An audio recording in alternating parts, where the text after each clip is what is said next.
Investigative journalism should be a tautology.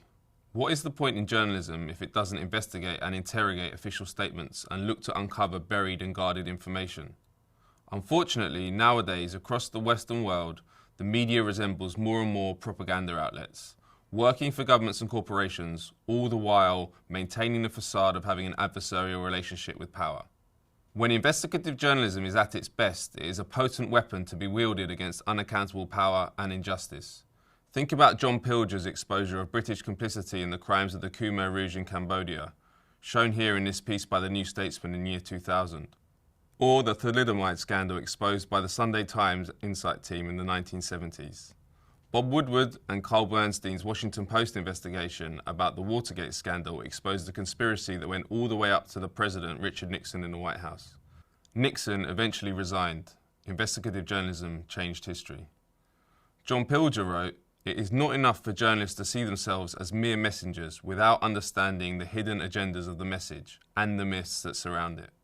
Investigative journalism in the mainstream press has dwindled in recent decades. Lack of resources is a key factor. The advent of the internet and online news resulting in declining revenues means that the press has struggled to keep up their investigations units.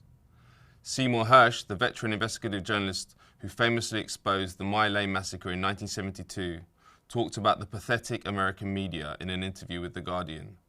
Hersh, who is described as the investigative journalist who has been the nemesis of US presidents since the 1960s and also the closest thing American journalism has to a terrorist, is from the school of old-fashioned shoe leather journalism. The Guardian reports that he is angry about the timidity of journalists in America, their failure to challenge the White House and be an unpopular messenger of truth. Another top investigative journalist, Robert Fisk, who writes for The Independent, has lived in the Arab world for 40 years and is one of the most trusted voices on Middle East politics. At an event reported by the Vancouver Observer, he said, "There is among journalists today, and particularly in the United States, an osmotic, parasitic relationship between journalism and power." He pulled out stories reported from Washington, D.C.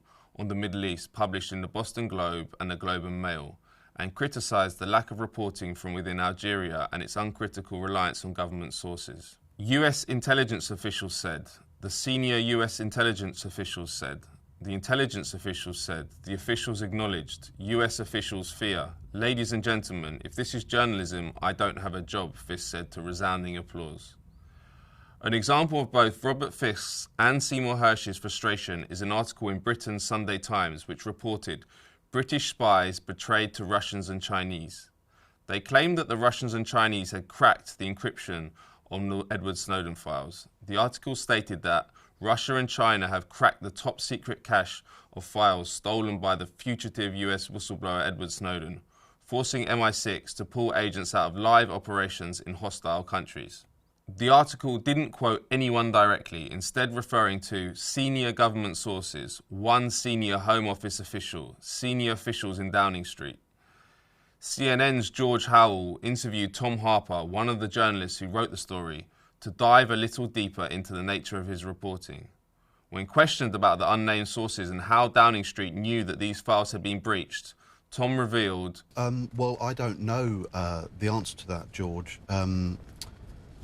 All we know is that this is effectively the official position of the British government. It seemed that it was a somewhat erroneous story. Adversarial journalism has largely died within the mainstream, as this article in the World Association of Newspapers and News Publishers details. As media bodies move to other revenue funding models, it's often at the expense of investigative journalism. David Kaplan, Executive Director of Global Investigative Journalism Network, is quoted in the same article saying that investigative journalism is routinely under attack, and funding it has become a major challenge. During better financial times for the media, we did not have to make a public case for investigative reporting. With news organizations increasingly using a variety of funding models, non-profits, crowdfunding, foundation funding, cooperatives, government grants, it's imperative that we demonstrate that investigative journalism is a public service.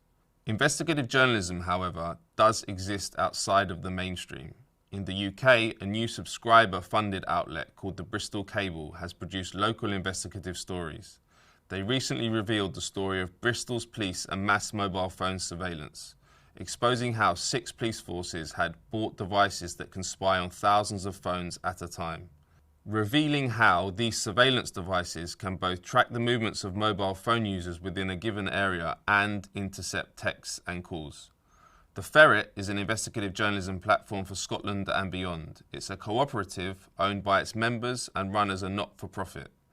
In their article, Secret Police Report Reveals CCTV in Crisis, it revealed that local authorities failed to audit their CCTV networks to ensure they comply with data protection laws. In El Salvador, an investigative website called El Faro has taken the country in Central America by storm.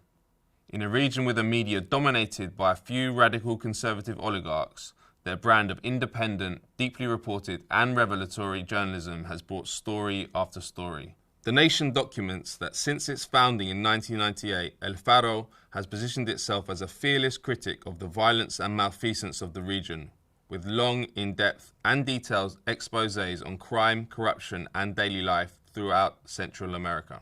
The other model that has sprung up is foundation-funded non-profit investigative journalism units, which are solely focused on doing investigations, but not beholden to vested interests. The Bureau of Investigative Journalism in the UK is one such organisation. The Bureau works in collaboration with mainstream media organisations to get its work published and distributed. Some of their major investigations have included covert drone wars, drug resistance to superbugs, the migrant crisis and death in police custody. Rachel Oldroyd, head of the Bureau for Investigative Journalism, wrote in the Journalism Trade magazine that journalism is a vital part of any functioning democracy. If the commercial model is no longer working, or if alternative commercial models have not yet been found, non-profit status perhaps provides a way of saving journalism.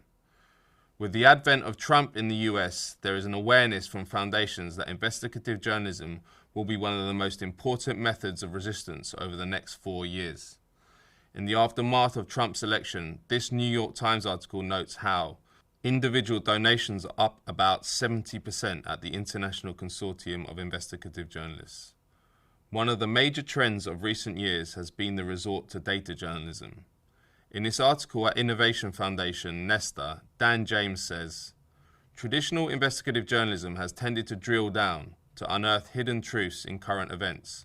By contrast, data journalism often works in the other direction by aggregating small details to create a bigger picture.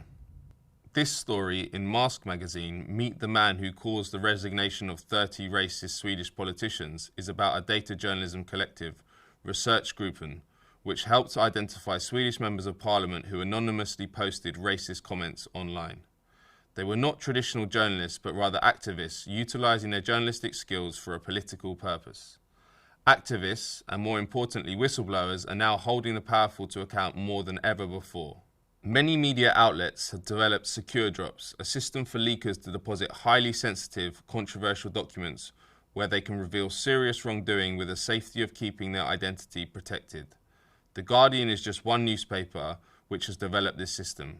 Whistleblowing has led to some of the most revelatory stories in the last decade. WikiLeaks is a key example. Working with both whistleblowers and highly skilled technologists, WikiLeaks have revealed important documents on secretive trade agreements, war documents, State Department cables, private intelligence companies' internal communications, as well as Hillary Clinton's campaign head, John Podesta's emails. In this article in CNN, How WikiLeaks Has Changed Today's Media, the author notes that WikiLeaks has been credited as a force for political change, from Egypt's revolution to the battle for resources in the Arctic Ocean. Classified State Department cables released by the organization in late 2010 provided some of the spark that fueled the Tunisian revolution. Chelsea Manning, the world-renowned whistleblower who leaked with WikiLeaks, was convicted of passing more than 700,000 documents, videos, diplomatic cables, and battlefield accounts to WikiLeaks, as The Guardian reports. She exposed the nature of warfare in Iraq and Afghanistan, and then went on to pay the price with a 35-year military prison sentence. However, Chelsea Manning's prison sentence has recently been commuted by Barack Obama, as the president believes 6 years in prison was sufficient relative to sentences given to others who committed similar crimes. NGOs are also now doing great investigatory work. From Greenpeace to Global Witness, they are holding power to account in real and rigorous ways. Greenpeace Netherlands recently released secret documents of the EU-US TTIP negotiations, which they say will make clear the scale and scope of the trade citizens of the United States and the European Union are being asked to make in pursuit of corporate profits. Global Witness covers corruption in resources all over the globe. One example of their rigorous investigations is this story, Shell and Eni's misadventures in Nigeria. They reveal how Shell and Eni, two oil companies, paid $1.1 billion for one of West Africa's largest oil fields situated off the coast of Nigeria. The payment was equivalent to 80% of Nigeria's proposed 2015 health budget, but the money did not benefit the country's citizens. Instead, it went to a company called Malabu Oil and Gas. The journalistic landscape is shifting, and what used to be the lifeblood of the mainstream media is now being picked up by outlets with innovative funding models. Often, mainstream journalism becomes propaganda, not because of what it says, but what it does not say. True investigative journalism is built on truth and is beholden to no vested interest. It is still vital for democracy.